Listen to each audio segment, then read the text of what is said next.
Hey, this is Professor Homa. Welcome to Ex6 Nav Buttons, and this will be a quick exercise. We're not building an entire web page. We're just building some navigation buttons, and we're going to do a navigation button section at the top and a navigation button section on the side. Here's a little sample of what we're going to be working on, and you can see there's basically a nav section at the top, and it's horizontal, and it has 4 horizontal buttons, and we could put more there or less, and they just have kind of generic names here. So they're kind of generic buttons.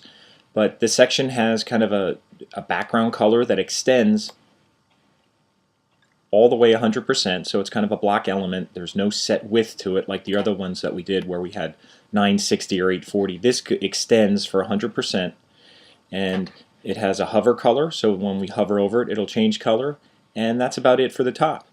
And for the side, we have kind of left navigation over here, and they're buttons with round corners and a little drop shadow, and we could adjust this as much as you want, and you hover and they become darker, and you could change that. Maybe you want them darker and you hover and they become lighter, but whatever you want to do with that, we're just going to focus on writing the CSS to make these. And we're actually going to start with unordered lists, just like we've done in the past. They kind of work nicer in HTML, and then we're just going to write styles to kind of rewrite some of it. But it gets a little tricky, so that there's some things that are a little different than what we did the first time that you have to be aware. So let's just take a look at the HTML. Very simple HTML. We just have 2 nav sections. We have one with an ID of top, and we have one with an ID of left. That should be self-explanatory. I have the same links in there. I have dummy links. If you look in here, there's a £, home, news, etc.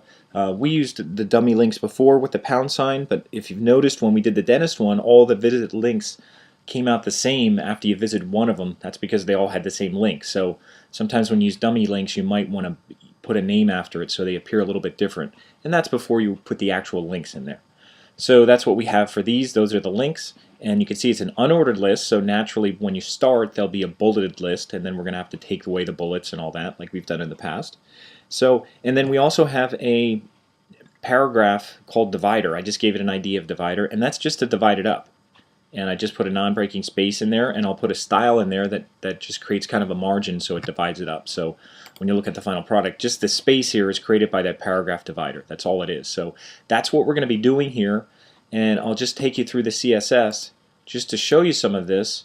And I may give you the CSS to start, so some of it started, but here's the divider definition, which is basically has a margin of 2em, which is maybe about 32 pixels or something.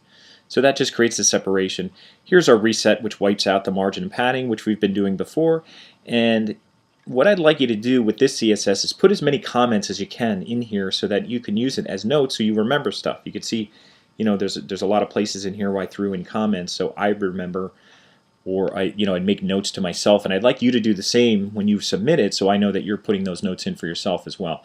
And even in some cases here I put a comment and I put all these extra asterisks in here, and they're actually used just to kind of divide it up. So I know this is the top navigation, and then I have another one here, and here's the left navigation. Because after a while they all look the same, and it's very easy to make mistakes and be typing into the wrong area. So I tried to divide this up so I knew when I'd be working with the top, and then I knew when I'd be working with the left side. So that's kind of an overview of what we're going to do. I'm going to give another quick overview of the CSS, but I just wanted to start now just to show you that this is what we're going to be doing.